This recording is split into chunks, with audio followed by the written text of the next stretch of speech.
Start the recording, and this is a review. This is a review slide, so we're not going to spend a ridiculous amount of time on here, but I do want to point out some concepts that we will talk about a lot in the next 2 semesters. So this concept of fluid and where it goes and how it moves around the body, you're just going to, again, this isn't something that I can write a test question on, but it is so important. It's going to be here in kidney failure, it's going to be here in liver failure, it's going to be here in heart failure. So I really need you to get this kind of fluid balance thing down. So you can put your pencils down and just listen. Where is your body's fluid? So I'm going to use a couple of different words throughout the semester. When I say something is intravascular, it means it's in the blood vessels circulating around. Because we have fluid, but it's not always in the right place. And that's the biggest problem as patients get sicker and sicker, is the fluid's in the wrong place. So you could be completely fluid overloaded and not have a blood pressure because the fluid's not in the vascular space to get a blood pressure. So that becomes a concern. Like, a lot of people are like, well, they're fluid overloaded. We can't give them more fluid. And here we are dumping fluid into them in the ICU because all their fluid has moved out of the vascular space into another spot. The other place it could be is in the cells. So let me get in my little drawing pencil. So when we are talking, this is the intravascular fluid, is all in here. So when I say something is in the blood vessels or intravascular, it's in the blood circulation, meaning you actually have a blood pressure and you have fluid volume.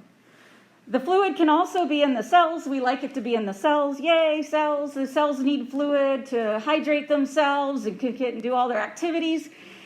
But we also have fluid kind of sitting in this interstitial space, in this no man's land between the cells and the fluid. Fluid should always either be in the cells or in the blood vessels. Okay, so if we drink water, it will go and hydrate your cells, and the rest of it kind of sits around in the blood vessels and circulates around and keeps you blood volume. So if you get super dehydrated and you pass out, it's because you didn't have fluid in your bloodstream. All the fluid that you drank went to hydrate your cells, and there was nothing left in the bloodstream, and you got dizzy and passed out because there's no fluid circulating around your bloodstream. It's all in your tissues. Where we don't want it is in this interstitial third space. We keep a little bit of fluid in there just to keep our organs kind of floating in something, but we don't want too much fluid in there because it's not useful to our body. The only thing the interstitial space is good for is for cushioning your organs. We got fat for that. Well, some of us do. But otherwise, we have a lot of fluid kind of hanging around that's cushioning our organs, but once it's cushioned, anything more than a cushion becomes edema. Okay? So once your fluid is sitting in this no man's land, which we're going to call the interstitial space, if fluid's in there, it's not useful fluid, right? How do we measure it? How do we measure fluid in our bloodstream? If you have measured fluid in your bloodstream, how will we know we have enough fluid in our bloodstream? That's specific, right? Blood pressure. I'm hearing a lot of things. There's blood pressure. I heard something else. Specific gravity. So specific gravity is actually for urine. Urine, yeah. So we're going to talk about all these labs, but these are just concepts that we can talk about. The measure of your blood pressure. Blood pressure is a great volume indicator of whether you've got enough fluid volume or not. If you have a lot of fluid volume, your blood pressure is going to be high, because if we are measuring blood pressure, we're measuring the pressure in this vessel. The pressure in the vessel is going to be higher the more full the vessel is. Pressure is going to be lower the less full the vessel is, because we're measuring the pressure in that blood vessel. And you need fluid to make pressure. Okay? So that's a very simple explanation. It's not the only explanation, but I do want you to point out the intravascular, we usually measure that with blood pressure. Okay? How do we measure intracellular, or whether our cells are hydrated or not? Skin turgor? So there's skin turgor, which isn't my favorite because my skin turgor is a little bad. I'm getting old. If you skin turgor my neck, it might not turgor very well. But we can use turgor, but what's the better measurement for skin? Like Mucous membranes. Mucous membranes don't lie. If you are dry, your mouth is going to be dry, your mucous membranes are going to appear parched. They're like one of the first things that dries up or gets overfilled. So if you have nice, warm, pink, moist mucous membranes, you can probably say that your cells are well hydrated. If you have dry mucous membranes, or you wake up in the morning, guess what? You're dehydrated when you wake up in the morning, unless you drink like a liter before you go to bed. So when you wake up in the morning, you're dry, you're intracellularly dehydrated. So when your mucous membranes are dry, so are all the cells in your body. And when your mucous membranes are wet and pink and moist, so are all the cells in your body. So think of them as a mirror to the cells in your body. How do we measure third space edema? Pitting? What if you're not pitting? How would I know if I was edematous right now? Oh, I heard it. Weight. Weight is the only way we can measure interstitial edema. There's no window to it. It's just kind of, unless it gets really big and we have some pitting edema or some edema showing, otherwise we don't know what's going on inside those interstitial tissues. So we have our blood pressure to help us measure what's going on in our blood vessels. We have our mucous membranes that'll help us measure what's going on in our cells. But there really isn't any way to measure that no man's land other than your weight. So you know when you step on the scale, you can lose up to 1 to 5, 10 pounds, and they're like, that's water weight. It's what's hanging out in your tissues. Because if your cells get overhydrated and your blood vessels is overhydrated, where's the water going to go? To the third space. The third space is called the interstitial. So you may hear when people have edema, they're called their third spacing. You may have heard it, you may have not. It gets used in the ICU a lot because that's a lot of our tissues. It's just completely out of whack. Everything's out of whack. Things are drawing fluid into a bunch of different places. But if we are doing things correctly, we should have nice full, bless you. We fill our blood vessels first, then we fill our cells, then we fill the third space, which is the interstitial area, okay? So your body wants the blood pressure first because that's how fluid and oxygen and everything circulates. So it will fill your blood vessels first, then it fills the cells from there, and then it fills the interstitial space if it's running out of room. So when you're drinking water, your body's trying to decide where to put it, and how does it decide where to put it? It's based on how much other junk you've got circulating around that attracts that water.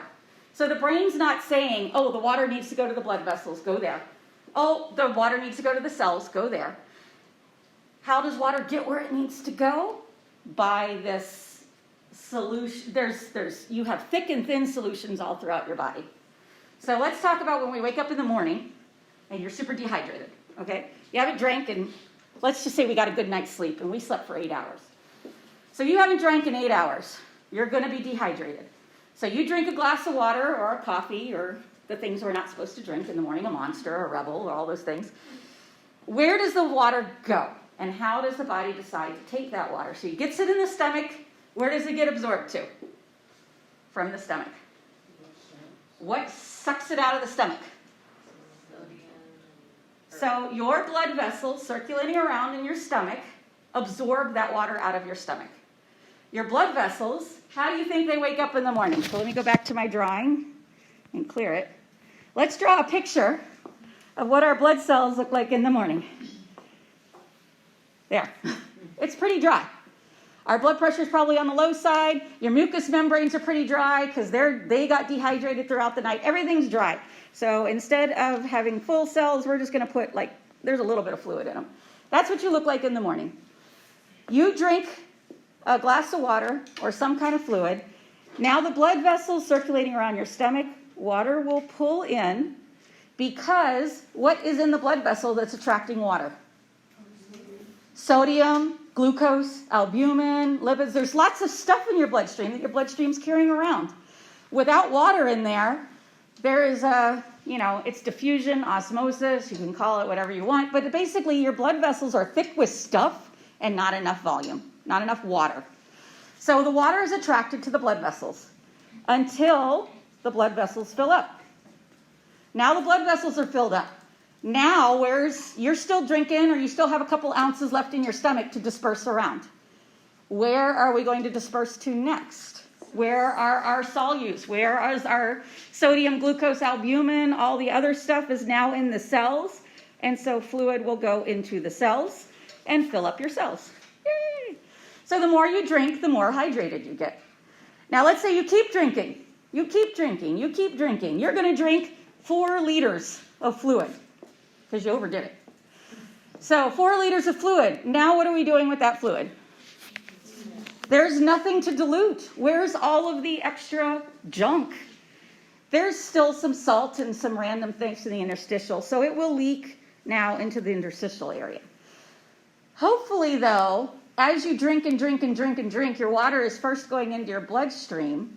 That's where your kidneys will take the extra and be like, we don't need this, and delete it before you end up having swelling.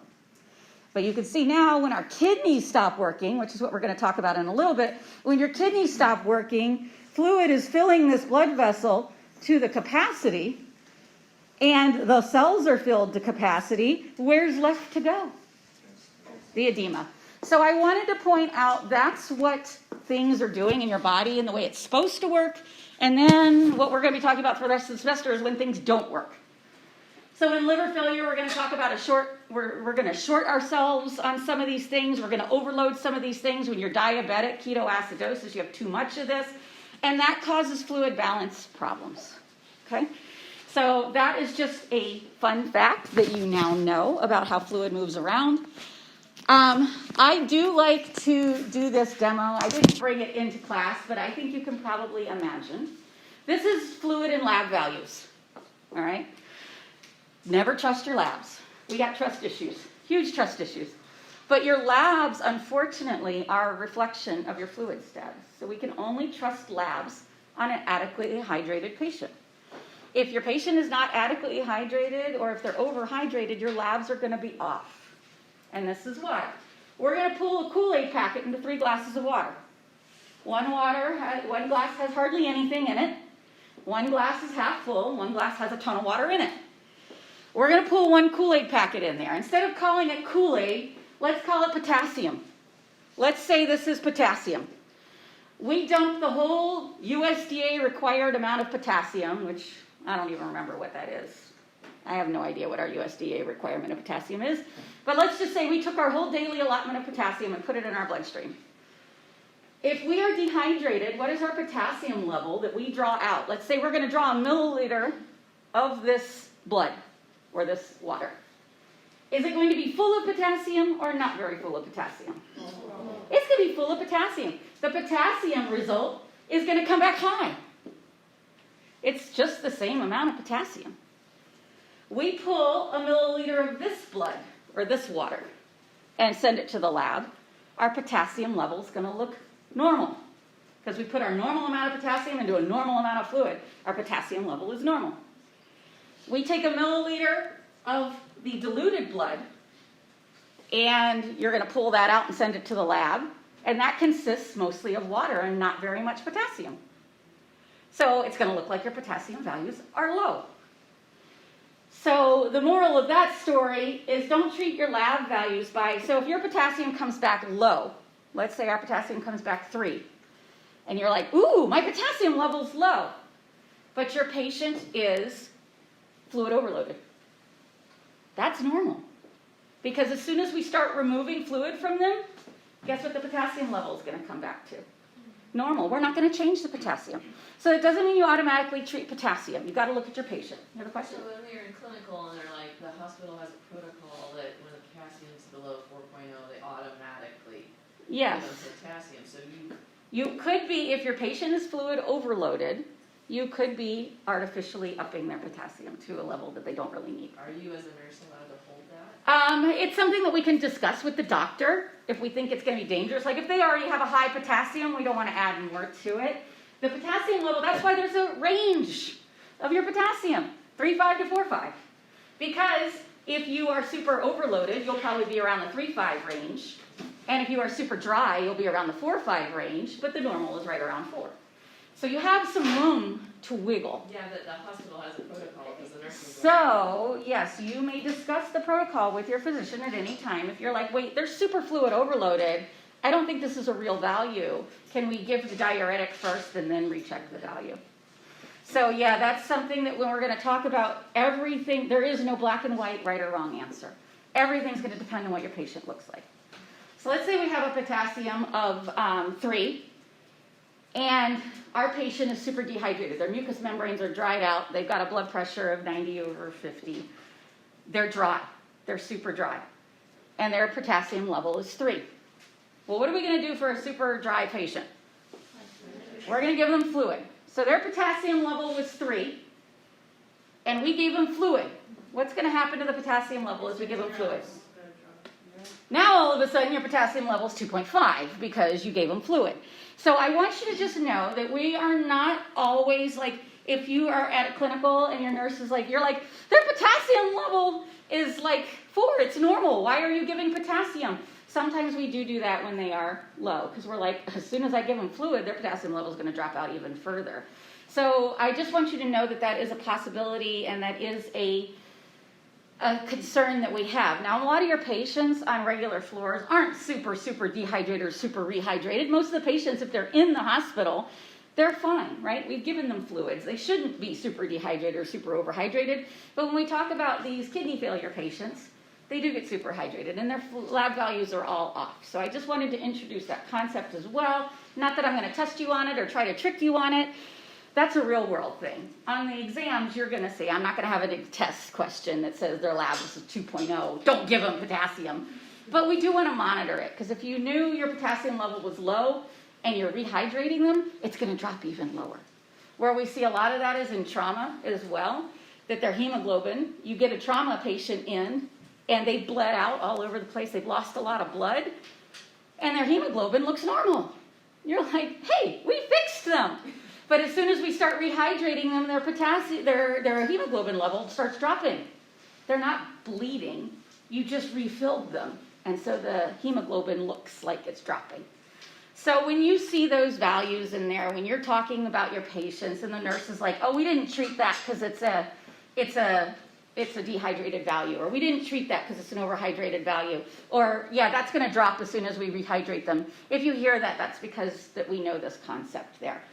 So when you have a patient that comes in who bled out a lot, like maybe a GI bleed that we're going to talk about in a couple weeks, if they bled out a lot and lost a lot of blood and their hemoglobin looks normal, but then we replace them with fluid and their hemoglobin drops, it's not always because they're rebleeding. It's just because we've given them some fluid in the system and their lab values have changed a little bit. So I wanted to point that out too, because that's going to become an issue as we start talking about abnormal patients, which we're going to talk about all this block for patients that are not normal. Normally, though, we balance that all out, and that's why there's a range. Because if you wake up in the morning, your potassium's going to look a little high. Then as you rehydrate yourself, it's going to go to normal. And then if you overhydrate yourself, it may drop a little bit, but we stay within the range usually. Okay? So I just wanted to point that out.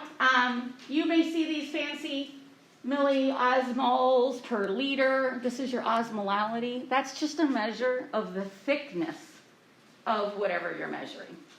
So if there is a lot of dextrose, albumin, sodium, there's a lot of things, then it's called hypertonic. And I think that's in the, well, this is a hypertonic solution because there's a lot more stuff than water. And I call this thick, syrupy blood. Because there's still all the stuff that the blood has to carry around, but there's just not a lot of water. So this blood, hypertonic, is what we like to consider thickened or syrupy or molasses-type blood, because it's just not a lot of fluid in it. So hypertonic means thickened or syrupy, okay? Hypertonic, if you're talking about hypertonic fluid in your blood. Hypotonic means that it's more water than stuff. So hypotonic means that there is not a lot of stuff and there's a lot of water. The reason we tell you all this, mostly to confuse you because you're nursing students, is because we use those things to pick fluids. Now, there's a reason nursing is not supposed to pick fluids, because we don't really prescribe, right? But we know that fluids will do a certain thing to our body, and that is based on the thickness of the fluid that we're putting into the bloodstream. So, the moral of this story, if you want to take one thing away from this slide, is that if you're told, go get fluids for a patient, it should only be 2 kinds of fluid. Normal saline or lactated ringers. Those are our 2 fluids that do not cause fluid shifting. Okay? And most of our patients, When we want to give them fluid, it's to replenish the blood vessels, and we don't want fluid shifting all over the place. We want it staying in the blood vessels, right? The reason we're giving fluid is because they need some fluid. They need something in their bloodstream. So when we give them fluid, we want fluids that stay in the blood vessel. That's what we want. We want fluids that are all shifting all over the place and causing things to move around. Saline or lactated ringers are your go-to fluids. If your patient is on a different kind of fluid, it's because the doctor wants to move fluid around in their body. And you can see that you've probably given a ton of these fluids. D5 half, D5 quarter normal, D5 normal. There's all those extra dextrose solutions. What is dextrose? Thick, sugary. So as soon as dextrose is in something, we can call it hypertonic because it makes it more thick and more syrupy. And we put that into the blood vessel. What's the blood vessel going to become? A little bit thicker. It's going to get rehydrated, but we're also giving solutes and things. So when we give all these things, you're making the blood vessel kind of thicker, kind of syrupier. So where are we going to, where's water that's hanging out in the body, where's it going to go? Into the blood vessel, which maybe is what we want all along.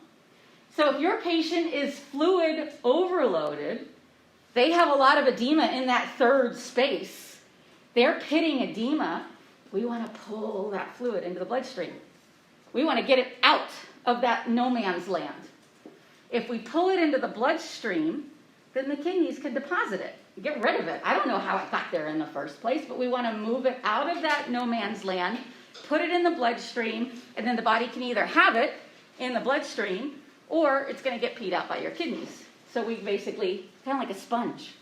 So when we put something thicker into the bloodstream, makes our blood thicker, and that will pull fluid from our tissues. So magic! Most of the patients with fluid edema are going to have a hypertonic solution. Yes? Your kidneys have to be working, otherwise your blood pressure. Well, so the body will, if you are putting this into a patient that's overloaded with no kidneys, you could overhydrate your patient pretty quickly. Your blood pressure could go sky high because the fluid's not going anywhere. So that's why we generally don't put any kind of fluids or any patient into our patient with renal failure because their fluids are just messed up. We will try to pull fluid from the tissue. So they might be on these things at a very low rate because we don't want to give a lot of the fluid. We just want to thicken the blood. And that's where some of these bottom ones come in. We're not giving fluid. We're actually just giving solutes. So here we're giving, this is 3% saline. Our normal body, the actual composition of our blood is 0.9% saline. That's the actual composition of our blood. That's why normal saline is considered normal. If we give them 3 times normal saline, we are basically putting a salt lick into their blood vessel. Where's fluid going to go? Right into the blood vessel. And that's sometimes we will do that to just pull fluid out of the tissues. Mannitol does the same thing. It's a diuretic, but it's so thick that that's how it acts as a diuretic, pulls fluid in. And then albumin and blood products and colloids, thick things that we put in there. So on renal patients, or patients that don't have a blood pressure, if we need to get them some blood volume in their things or get some edema out, we will give them this super thick. Have you given albumin? Anyone in clinical? It's a super thick, it almost looks like syrup or molasses. It looks like cornstarch or like some corn syrup. It's thick. I mean, it actually like clogs the pump sometimes. Super, super thick. We'll put that super, super thick albumin in the blood. What's it going to do? Pull edema, but it's not going to add fluid. Okay? So there's lots of different ways we can give things to shift fluid. But the moral of the story is you don't want to shift fluid unless you have to. If your patient is super, super dehydrated, we will give them hypotonic. So we're going to give them basically almost, if we could give them tap water, we would. This is quarter normal, half normal saline. If normal saline is 0.9, that's what our normal body consistency is. This is half normal saline. Most of the rest of that is just water. So let's say we put hypotonic or water in your blood vessel. Where's the water going to go? It's going to stay there. What's it attracted to? It's attracted out to the salty or the drier areas, which are your cells. So these will rehydrate your cells. So this is why bottled water and down there tap water, there's not many things that are hypotonic, because most of the time we want to keep fluid in the blood vessels. But there are reasons to shift. Now, when you're studying, I don't need you to memorize all of this. I would like you to know that saline and lactated ringers are your normal body composition. Normal saline, lactated ringers are your blood fluids of choice. If you're on another kind of fluid, you might want to reevaluate what they're on that other kind of fluid for. So if they're on one of these fluids and they're starting to look fluid overload, that might be something where you're talking to the doctor and saying, they look like they're getting a little bit fluid overloaded and they're already on this hypertonic. Do you want to keep them on that or not? The other fancy thing to remember is that dextrose is food. Dextrose is sugar. It is our food. No matter what we eat, most of it gets broken down into starch and carbohydrates and simple sugars, because sugars are the food and the things we need for energy.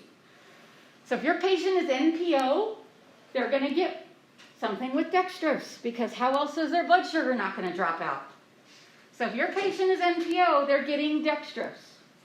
Now, we're not giving them the dextrose to shift fluid. We're giving them dextrose for food. So if you are not eating, what's going to happen to the dextrose in this solution? Your body's going to suck it right up. And like, we need that. Thank you. And they're going to take that and they're going to make energy out of it. So the dextrose disappears if you're NPO.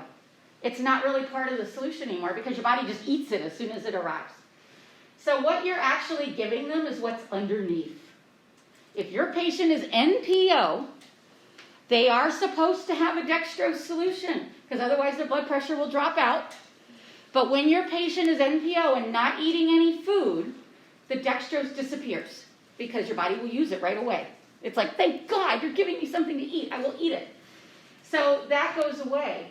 So if the body eats that, what you're really giving your patient is normal saline, lactated ringers, or half normal saline. So when your patient is NPO, look at the second part of the fluid to see what fluid you're leaving behind. Does that make sense? So an NPO patient should have dextrose, but it's not for fluid shifting, it's for food. Now let's say I'm on a regular diet and I'm just gnawing away. I got my breakfast, my lunch, my dinner, I'm eating, and I'm on dextrose with lactated ringers. Now that is a hypertonic solution, because I'm not giving you the dextrose for food. You're just nomming away, eating your food. So that extra dextrose stays in the bloodstream. Your body didn't need to absorb it out, right? You had dextrose. You were eating all along. So now that is a hypertonic solution, because the dextrose is staying in the bloodstream because the body doesn't need it. The cells don't absorb it. So now it's hypertonic and causing fluid shifting. Does that make sense? If it doesn't, just keep thinking about it. But I do want you to know that if you're told, go get some fluids, this patient's not doing well, you're going to either grab lactated ringers or normal saline, because those are our body composition fluids and those are our isotonic solutions, and fluids should always be isotonic. If your patient is NPO, you're probably going to see them on either one of these, because these are our isotonic solutions. They just have a little bit of dextrose in them for food. Okay? So most NPO patients should be on D5 normal saline or D5LR, because there are isotonic fluids with a little dextrose on them. If they are on D5 half or D5 quarter or all those things, you got to think about, what are we doing for this patient? What are we doing for this patient? Is that appropriate? Are they getting dehydrated? Are they getting overloaded? Are we shifting fluid we shouldn't be shifting? You're just going to monitor fluid balance. Is that something you give a patient who's malnutrition? With malnutrition, give them something with dextrose, because they need energy and they need some kind of nutrition. So yeah, they will probably have some kind of dextrose solution. So a lot of times dextrose solutions are for our patients that just aren't eating adequately or have blood sugar issues or just are NPO for whatever reason. So that's why if your patient goes NPO, they usually start fluids, and it's usually a dextrose kind of fluid, because otherwise you're starving them slowly, very, very slowly. But you need some kind of dextrose to make energy. Otherwise, how do we make energy if we don't give ourselves carbs? What are we gonna eat to make energy? We got to have energy to live. you're going to break down your fat or your muscles. And that's what malnutrition is you didn't give yourself enough of a proper thing, and so it's breaking down pieces of your body to get what it needs. So that's why NPO patients are usually on some kind of dextrose. But if you're on D5-LR or D5 normal saline, just know underneath that's the actual fluid you're giving them. The dextrose is for energy, not for shifting fluid. But if they are not NPO and they are eating adequately, you may be giving them too much for what they need. You're maybe giving them dextrose they don't need, and it's sitting in the bloodstream causing a fluid shift. Okay? So anyway, that's a lot about a little, but they're concepts that I think you will find that if you get that down, it makes a lot of our interventions make a lot more sense when we're talking about kidney failure or liver failure. And this is just in case you have never heard what crystalloids, colloids, what all that means. Crystalloids are clear solutions. They're crystal clear. And they are our IV fluids. Colloids are super large. They're always hypertonic. They've got a lot of stuff in them. They've got cells in them or proteins in them. And they do cause either... we use them for certain reasons, and there's a lot of reasons we give hypertonic solutions, and most of it's edema when we can't give a lot of fluid, okay? Or we're just actually replacing it. But just know that if you put packed red blood cells into a patient that's dehydrated, you're going to dehydrate them even more, okay? Because it's going to stay in the bloodstream, but it's also going to probably attract some fluid out of the cells and into the bloodstream if you're already dehydrated. So just know that everything we put into the vein isn't always perfect. We do cause fluid shifting around. So I think that's all I really wanted to point out on this. And this is just an example of how to use that remit guide and a review. You should have done hypovolemia, hypervolemia way back in block 1. I'm not going to test straight on hypovolemia or hypervolemia, but I'm going to tell you kidney failure, we're going to have hypervolemia. Liver failure, we're going to have hypervolemia.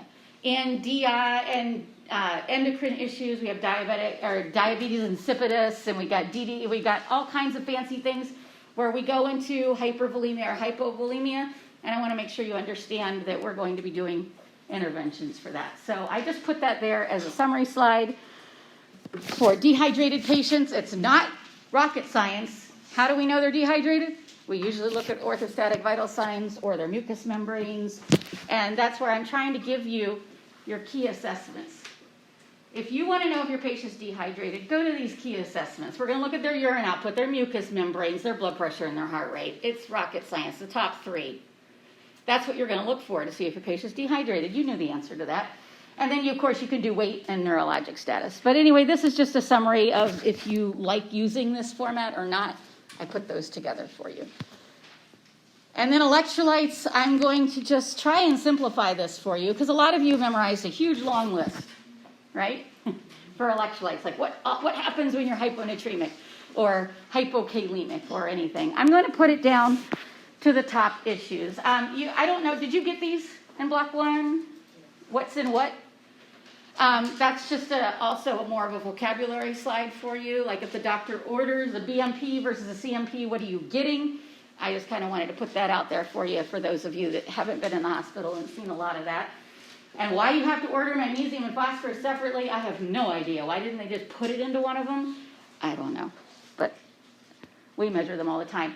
These you will have to memorize. They have their own slide, because you do have to memorize them. NCLEX is going to ask you questions, and they don't give you the normals for these common electrolytes. So you will have to memorize them, not just for me, but for NCLEX. Now, when I give you, and NCLEX will do the same thing, I'm not going to give you a magnesium value of 1.7 and be like, ha! It's going to be super low or super high, okay? If I want your eyes to widen when you see it, like, whoa. So I'm going to give you a magnesium level of 12 or a magnesium level of 1. It's going to be super low or super high.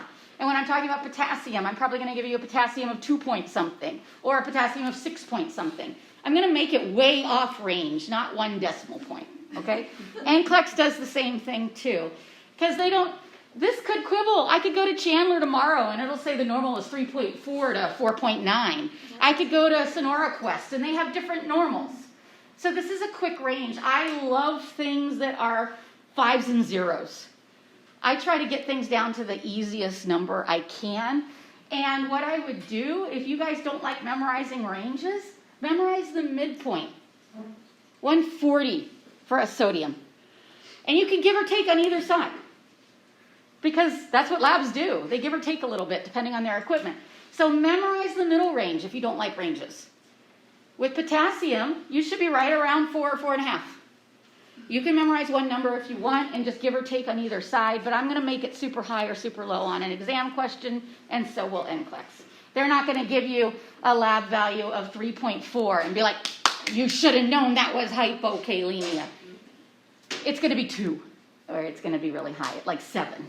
We're going to kind of give you a good range. So if I want you to say something like, wow, that's really not right.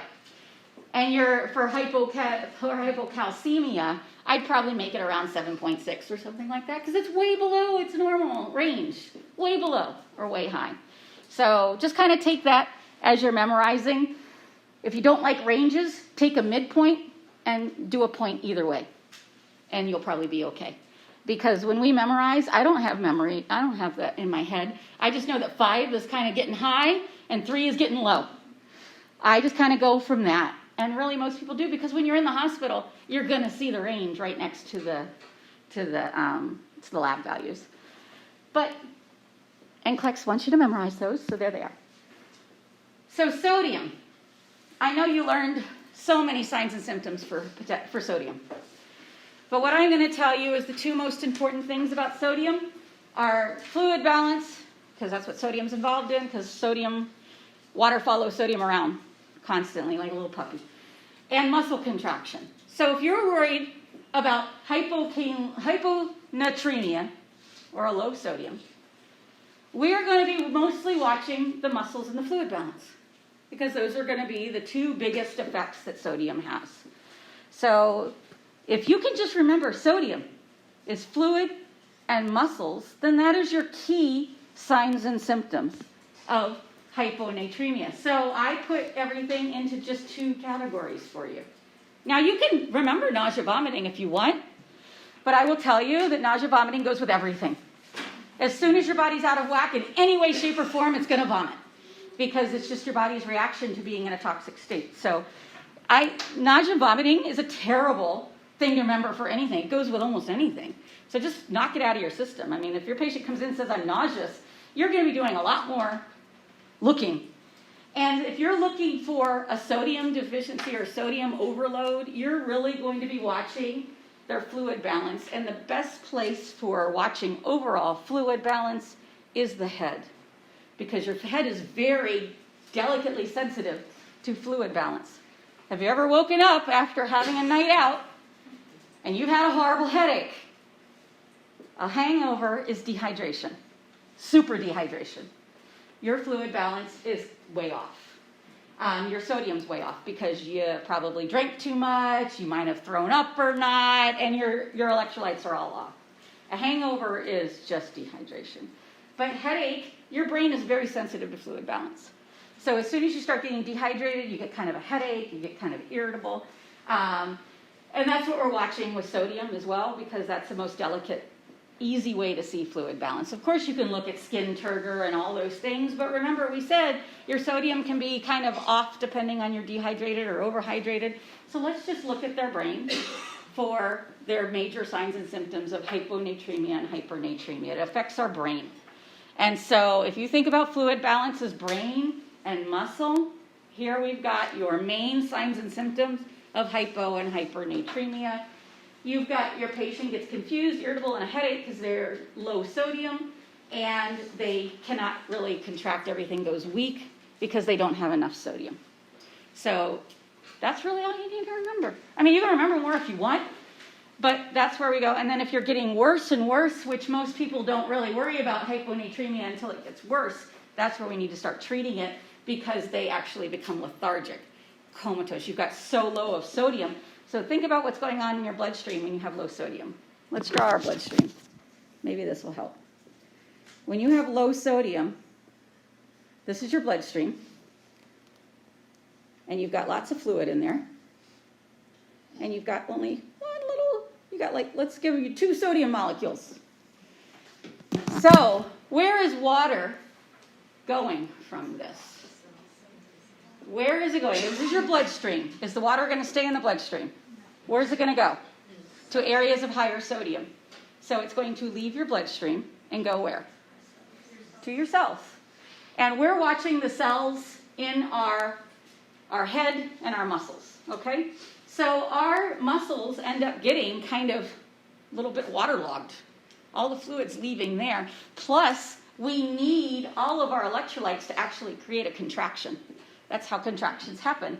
So we don't have enough to even start a contraction, and now we've got waterlogged muscles as well because fluid just left the blood cell and was hanging out in the muscles. And so things don't work really well. In the head, you're getting a little bit waterlogged on your head because you're like hyponatremic. So you may or may not be volume depleted. You could be hyponatremic and have a lot of volume. If you do, that volume will leave the blood cell and go out to the tissue. So that's where, I don't know if you were reading your textbook, and it's like hyponatremia can be in a dehydrated patient or an overhydrated patient. So just kind of take it that we're going to look at the brain and the muscles to see if we're hyponatremic. And we will apply this when we talk about our kidneys and our and all the SIDH and all those fun things because we have issues. If you're low on sodium, they can have sodium. Good for them. Potassium. Potassium. I want you to connect potassium to your heart. Okay? Connect potassium in your brain to your heart. The big important things for potassium are heart and heart. And heart and heart. Yes, it's going to affect your muscles too, but the big things is heart. So when you see potassium, I need you to be worried about your heart. And when we're worried about the heart, what do we do for a patient? We monitor them. So if you are low or high on potassium, I want you to be worried about your heart. It does have muscle because I do like to have two things for you to memorize. So of course there's muscle in there as well. So low potassium, it's going to cause cardiac changes and muscle weakness. But your big intervention on any potassium is put your patient on a monitor. We need to know what's going on with that heart. As soon as your potassium gets super low or super high, we have to be monitoring the heart. They need telemetry. I don't know what's going on with that heart. I don't want to wait till it's too late. If my patient is hypo or hyperkalemic, we need to be keeping an eye on that heart. So that's the big one is a cardiac monitor.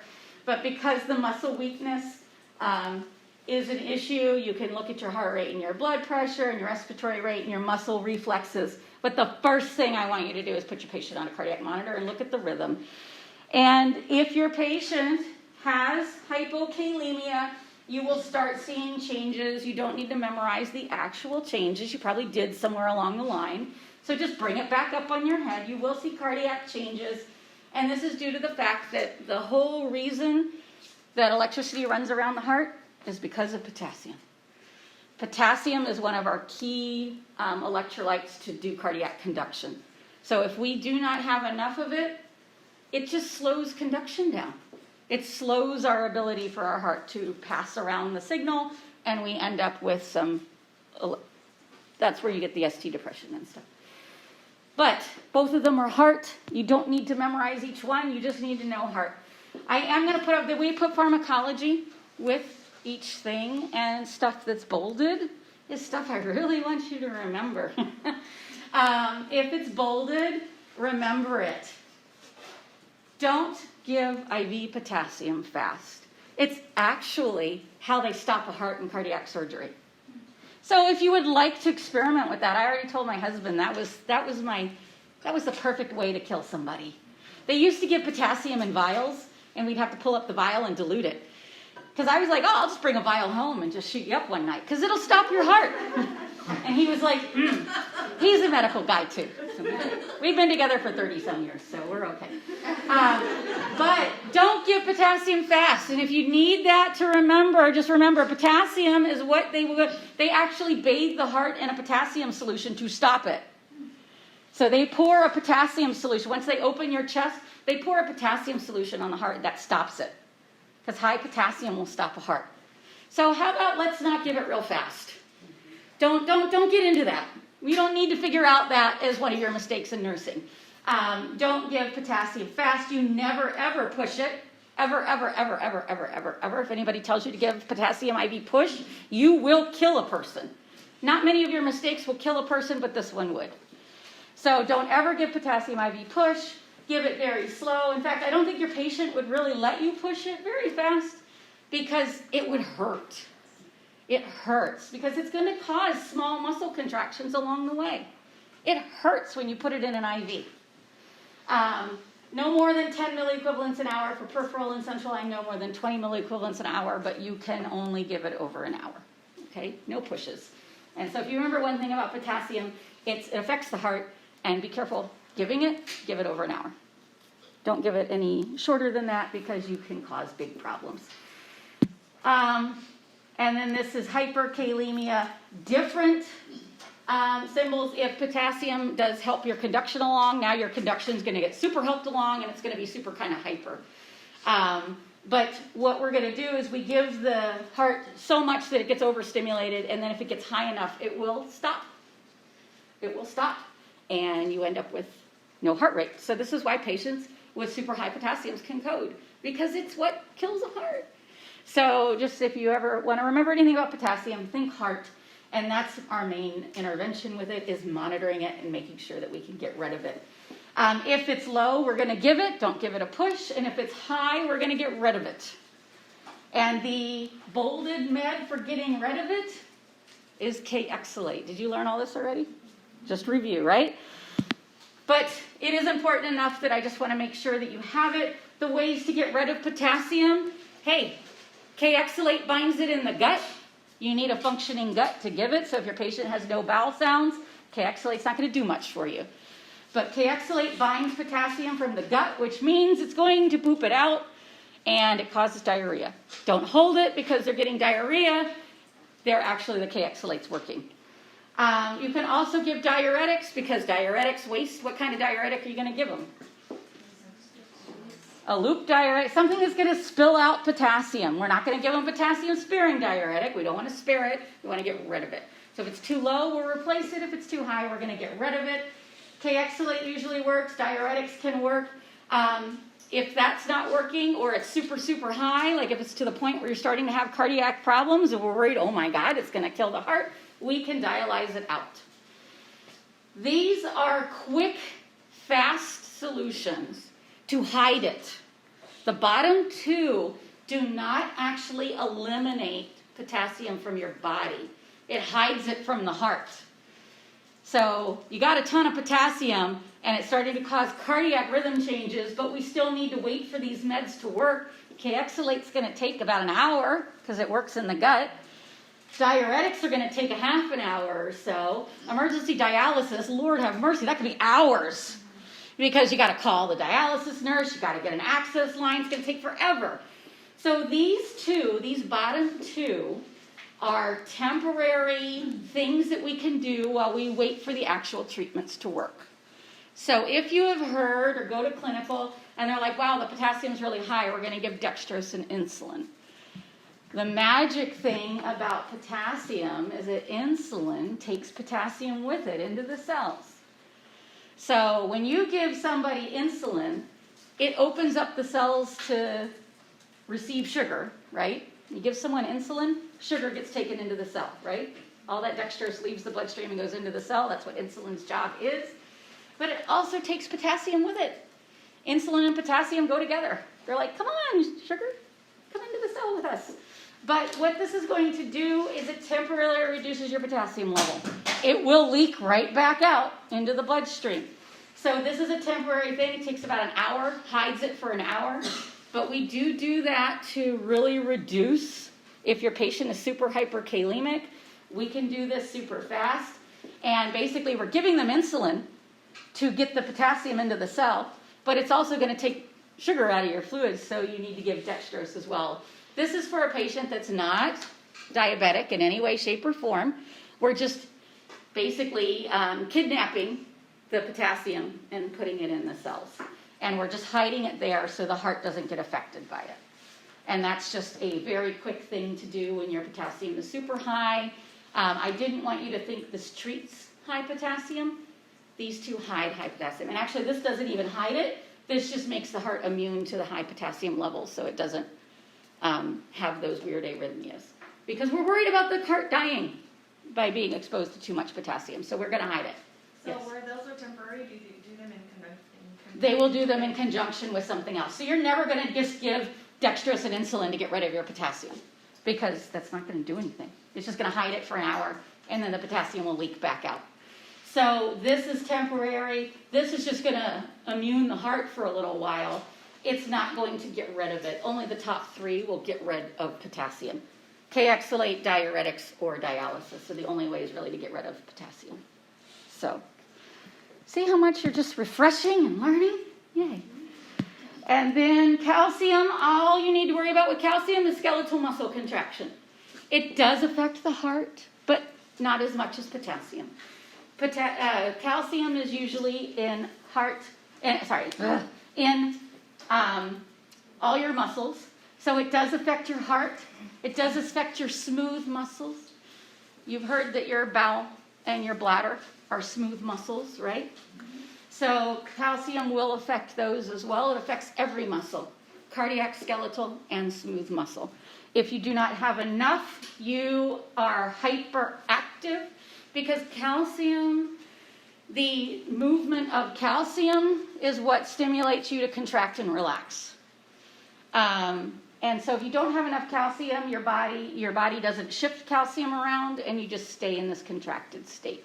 It does take some calcium to release that contraction, and so we need our calcium not only to initiate a contraction, but then to let go of the contraction as well.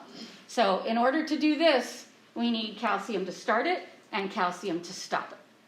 So a movement is involved, every time we move a muscle, calcium has gone in and then been released out, and that's what causes our contraction and our relaxation. So if we don't have enough calcium, you stay contracted. There's not enough calcium. You got the contraction going, but there's not enough calcium to release the contraction. So you stay in this hyper effect. So this is why I love this cat. Hypokalemia is this, or hypocalcemia, sorry. I misspeak all the time. My brain moves way faster than my mouth. So if I misspeak, please be like, what, did you mean that? Because I mess up all the time. Hypocalcemia is rigid, tremorous, and stuck in a contraction. So when they say that you can have tetany and seizures, there's not anything wrong with your brain. It's just you're stuck. You can't relax it. There's not enough calcium to release that contraction. So you need calcium to go in and calcium to tell it to stop. We could go much more in depth, but I'm not going to spend more time in depth. So super, super tight. We worry about that starts affecting the heart, and that it just stays quivery too, right? With not enough calcium, it's stuck in that contraction mode as well. So we are going to watch your muscles and your heart. One other thing I do want to point out that does become a problem is the nerves stay stimulated as well.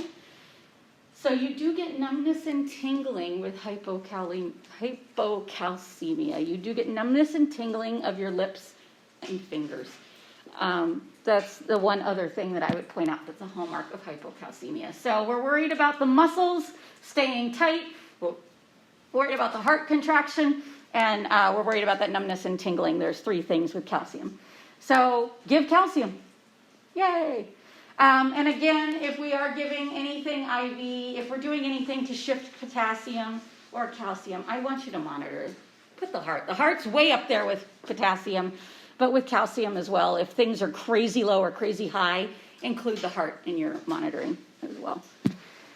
And so here we have it kind of a summary for hypercalcemia, which isn't usually that big of a problem. You get the muscle in there, but now you've got so much calcium that everything just kind of relaxes out. So the opposite, they get super, super relaxed to the point. And when we're talking about muscles, we don't really care about our skeletal muscles. What's our big skeletal muscle that's in our airway, breathing, circulation?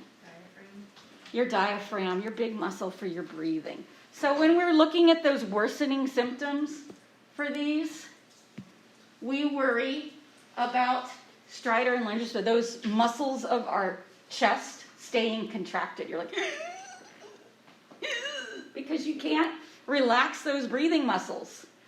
So that's a concern with hypocalcemia, that the respiratory muscles are paralyzed and frozen in that tetany state. And then we worry if it gets too high that everything slows down and relaxes out, including your respiratory rate. So we really are concerned about your respirations when we're talking about calcium, because that's a big skeletal muscle, right? You can memorize cramps and nausea and bone aches and all that stuff, but they're not really a huge priority. They're just there. We're worried more about the big things. We stay kind of in those ABCs when we're trying to decide if our patient is stable, existing, or worsening or improving. We're looking at their big stuff to see if they're worsening, right? Their heart and their lungs. If their heart and their lungs are fine, then they're just existing with the concern. And it's not that big of a deal. We'll watch it and make sure it's improving. But we want to make sure it doesn't get worsening into these, into the heart and lung being weak. We want the heart and lung to be strong, but not tremorous, not too tight, not too relaxed. Does that make sense? Question? I have a quick question. On slide 22, it says seizure precautions. Seizure precautions. Under prevent further complications for intervention. Is that for hyper or hypo? Hypo, sorry. So the reason we do seizure precautions is if you are hypocalcemic, you are already rigid, right? So if the hypocalcemia worsens, you could seize. But not because there's something wrong with your brain, because your muscles are stuck. And you will actually just stay like this, and you could seize, but it's not. But you still want to do seizure precautions, because if they are seizing or that tight and tremoring, you don't want them to hurt themselves. They could still bite down on their tongue. They could still roll off the side of the bed. You could still do things that are seizure-like, even though your brain's okay. It's just a lack of calcium. And then if you are hypocalcemic, what do you think we're going to do with it? We're going to get rid of it. And the only way, let me go back. The only way to get rid of calcium is to flush it. There isn't really we do have calcium binders and diuretics. Those can get rid of electrolytes. Of course, we can kind of pee them out or try to bind them and get rid of them. But the big treatment for a high calcium level is flushing it. We want to flush out calcium. The other thing is that calcium, if there's a lot of it, starts binding together to make kidney stones. So when we talk about our renal problems, kidney stones are going to be one of them, and calcium is highly related to kidney stones, because when you get a lot of calcium in your system, your body's going to try and pee it out, and all that calcium gets stuck in your bladder or in your kidneys and makes stones. So a lot of times we're just going to flush and flush and flush calcium out, limit their foods. And then they do have calcium binders, and you can give diuretics. You don't need to worry too much about that, because when your patient's hypercalcemic, we're really just making sure they're breathing okay, and then we give them a lot of fluids to flush it out or dilute it out. Remember, we have high calcium and we put a lot of water into the system. What's going to happen to your calcium level? It's going to drop out. Now, again, those are good. We can flush the calcium out if your kidneys work. If your kidneys don't work, we have to think of other things to do. So that's why those other things are there. But this slides, I don't want you to spend ridiculous amounts of time studying these slides. These are supposed to help you summarize and, just give you smaller things to study on these, not more. My job wasn't to give you more to study. It was kind of just a way to memorize it, because I'm going to be like, okay, this is going to affect your calcium, your magnesium, and your potassium. And you're going to be like, what's all that mean? And I have to remember calcium, magnesium, potassium. Just memorize 2 things off of each one, like their 2 biggest functions, so that you have not so many lists in your head. Magnesium is your full-on relaxation muscle. Magnesium is about muscle relaxation. That's why you get Epsom salts have magnesium in it. You take a bath with Epsom salts and your muscles relax. You take a lot of magnesium. When did you use magnesium in OB? To stop contractions, because it causes full-on muscle relaxation.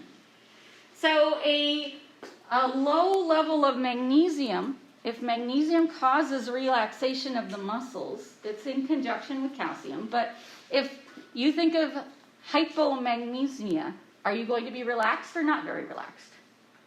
Magnesium causes relaxation, so you're not going to be very relaxed. So your magnesium, hypomagnesia, is the same as calcium, same as hypocalcemia. You just can't relax those muscles. Calcium and magnesium are usually together, very similar, they're buddies. But this causes, if you have low levels of magnesium, you are tight, which is why they always tell people who are super stressed and hold tension to take a magnesium pill. Up your magnesium. You're going to be more relaxed. Just chill yourself out a little bit. So think of magnesium as kind of the chill out. We like that, and this is why there is this one rhythm that goes with hypomagnesemia, which is torsides, because what is the heart doing? It can't relax.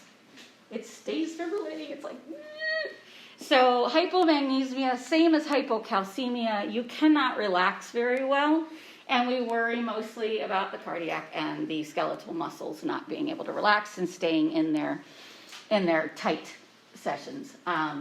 So we're going to end up with muscles that can't relax, and unfortunately that includes our smooth muscles and our cardiac muscles, and our blood vessels are smooth muscles. So calcium can affect that as well, but magnesium is the super hyper relaxation. So one of the things that when you get high on your magnesium, same as hypercalcemia, everything kind of relaxes out, including your labor. Everything will relax out. Labor is a skeletal muscle, or it's a smooth muscle. It's a smooth muscle that is contracting, and hypermagnesemia will relax those muscles. It doesn't have as much of an effect on the heart as calcium does. Calcium is very, very strongly associated with the heart as well as potassium. Magnesium is involved in the heart as well, but not as high as calcium and potassium. So there will be some issues with the heart, but mostly we are worried about the respiratory rate because that's your skeletal muscle. Worried about the blood pressure because that is a smooth muscle. Worried about the bladder, that's a smooth muscle. Worried about if you were in labor, that would be your choice, would be to slow everything down. But those are the side effects of giving too high of magnesium. They're going to slow their blood pressure, their heart rate, and their respiratory rate. Does this go like hand in hand with ABGs? Because I'm like looking at some of these and I'm like, okay, like I feel like some of the symptoms match up with like respiratory acidosis. It will. Like some labs would pull one way to match up with. So you're going to see. So if your patient, basically your ABGs are a response to what your respiratory rate is. So right. If your respiratory rate drops out because you're getting too much magnesium, let's say you've got your lady in labor and you're giving her lots of magnesium, and we're giving it to slow muscle contraction, which is what they're getting it for. But the side effects of it are low blood pressure and low respiratory rate.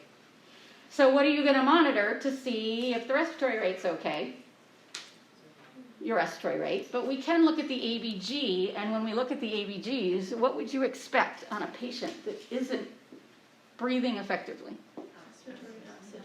You're going to get acidosis for a patient that's not breathing effectively. So we go through that too. So it's basically they're not going to match up perfectly, but if it is starting to affect, ABGs are like your last ditch thing to confirm what you think is going on. If your respiratory rate is 10, yes, your ABG is going to be off. Anytime your respiratory rate's off, your ABG is going to be off as well. So if you're asking, does hypermagnesemia always go with respiratory acidosis or something? It really would depend on how it's affecting your respirations. And ABGs, we just kind of are late signs. ABGs are not our first go-to thing to look at because you're going to be looking at their inspiratory, expiratory effort, basically. If they're just going, you can't see my face, but if you're just taking tiny little ineffective breaths and not enough of them, yes, your body's going to retain CO2 and you're going to become acidotic. So yes, it will relate to your ABGs eventually, but if you're waiting for your ABGs to change, you're pretty far down on the scale of things. So I like to train you all to look at your patient first and your labs next to confirm what you see on your patient. basically. You're going to be able to predict all your labs. Like if you were to pull ABGs, if some of these different labs would like correlate. with Yes, that. yes. If you look at it and say like, oh, like, I mean, if it was that severe, and then you would look at the magnesium and see that it was. Yes, and then you could say, oh my God, they're not breathing well.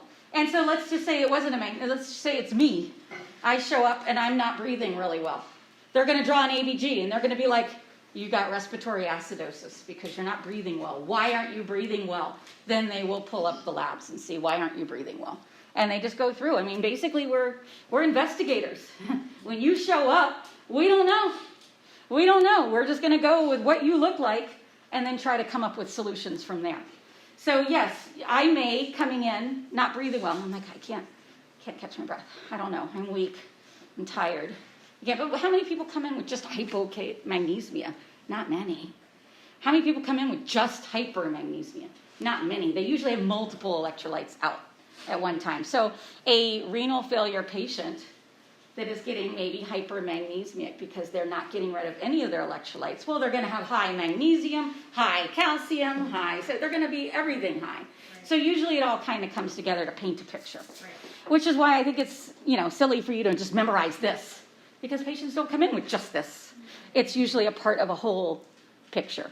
So I'm trying to, these are here as supplemental things for you, but I don't need you to memorize these exact things. I just want you to know that when you're talking about potassium, worry about the heart.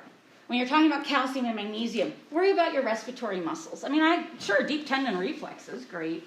Nobody cares.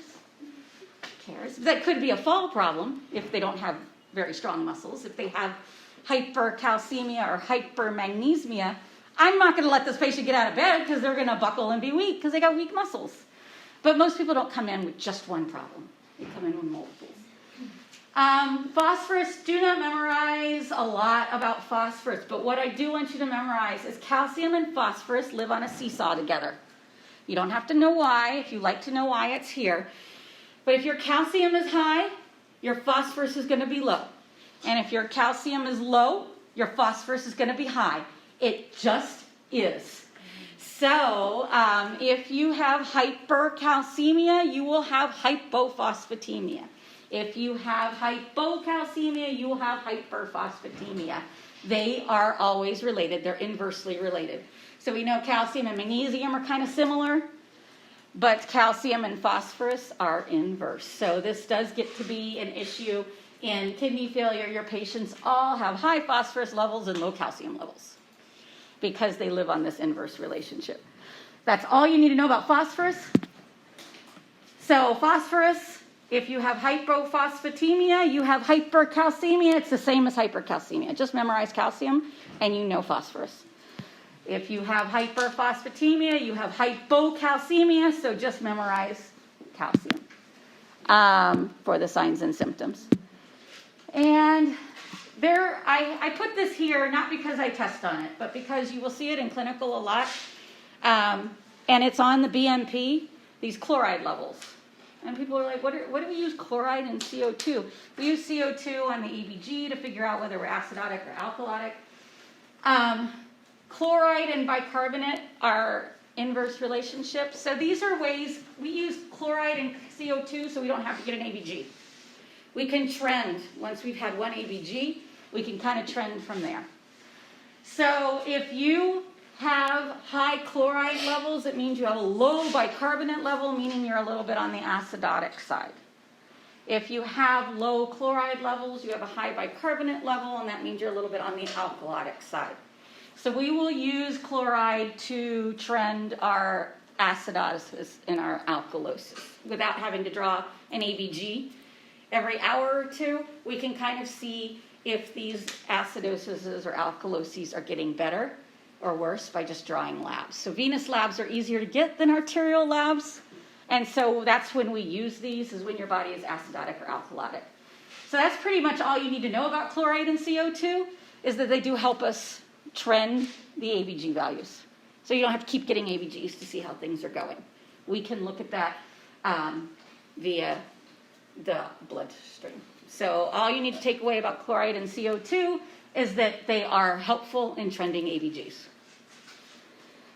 And that's about it. So acid base, I'm not going to go over how to do ABGs, but if they were ever a weak spot on you, I do have another way to do them if you want. But we're going to take a break after this because I've talked to you for too long. What I do want you to know is that there's two systems, respiratory and metabolic. And what I need you to know about these systems, this is all in case you don't know how to do it, you can do it. This is what I need you to know about your ABGs, is what are we going to do about them? You learned in Block 2 all your ABGs, but did you learn why we care? Hopefully, but just in case you didn't, why we care. Respiratory acidosis is always either hypoventilation or obstruction. Just circle that. This is probably your key to if I wanted to draw, this is probably what I would circle. If you are respiratory acidotic, when you go through that whole ABG and figure out respiratory acidosis, that is going to tell you that you are either hypoventilating or you have an obstruction. And that's going to tell you what you need to do about it. So if I came in with that hypermagnesemia and I am breathing at a rate of 10 and shallow, what's my problem? We told you you're going to be acidotic. Why am I acidotic? Hypoventilation. There's only two causes of respiratory acidosis, hypoventilation or obstruction. So we would deal with hopefully getting the patient whatever we need to do. Give them oxygen if you're hypoventilating and give the treatment for the hypermagnesemia. What's the treatment for hypermagnesemia? How do we get rid of magnesium? I blew through that slide, but how do you think?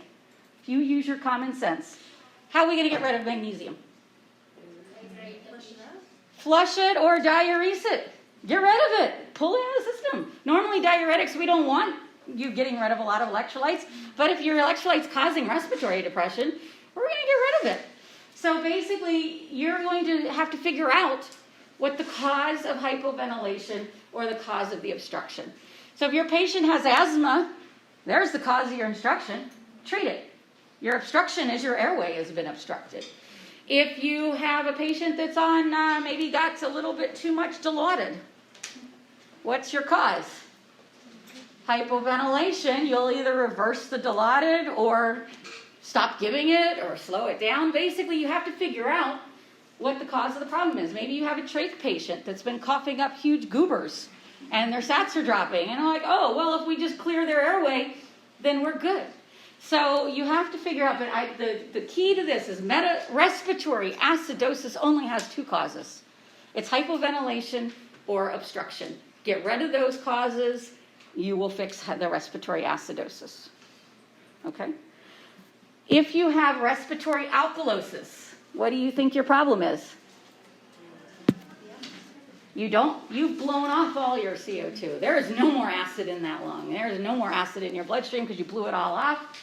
The only cause of respiratory alkalosis is hyperventilation. Whoops, I went too far. Go back. My toys are not working. But if you are respiratory alkalosis, the only cause is hyperventilation. You can make it whatever you want, but that's the only cause of respiratory alkalosis. And how do we do it? We slow them down. Slow their breathing down. Treat their pain. Breathe slower. Breathe deeper. You got a patient who is hyperventilating because they're in labor or they're in pain. And they're like, you're blowing off your CO2. You're going to get alkalotic. Well, you know what alkalotic feels like? Have you ever hyperventilated? You get dizzy, you get weak, you get numb, tingly fingers. Just slow down. Relax. Take deep breaths. Fix the underlying cause. It's hyperventilation is your cause. So metabolic is different. Respiratory, we can intervene. We can find the causes pretty quickly. Acidosis is either hypoventilation or an obstruction. Respiratory alkalosis is due to hyperventilation. We can usually do something quick and easy to fix your respiratory status. Metabolic, I like to say metabolic, there's a process underlying it that's a little harder for us to mess with. This is where we need help. We can't do it quick and easy for metabolic acidosis. Metabolic acidosis, the metabolic illness is the cause of the problem. So at the very bottom there's one cause of metabolic acidosis. and it is usually a metabolic cause. This is where our kidney patients become metabolically acidosis, our DKA patients, patients that are, the causes are all over there. Lactic acidosis, anything that's going to put a lot of acid in the bloodstream, and that's usually due to a lack of oxygen or a disease process underneath, which we're going to need some help getting to that. We're not magical. We need more workup. We need to figure out what's going on. So a patient that is metabolically acidotic has an underlying disease that is causing the acidosis. And then a patient that is metabolically alkalotic, it's usually electrolyte loss or medication. So hopefully that helps a little bit clean up some of the why we go through all that trouble to find our ABGs. We go through the trouble of finding our ABGs and getting ABGs to figure out what our problem is and how to fix it. If it's metabolic, it's an underlying problem. If it is respiratory, it is a respiratory problem. So I think I've yapped at you long enough. What I would like you to do is take home these ideas and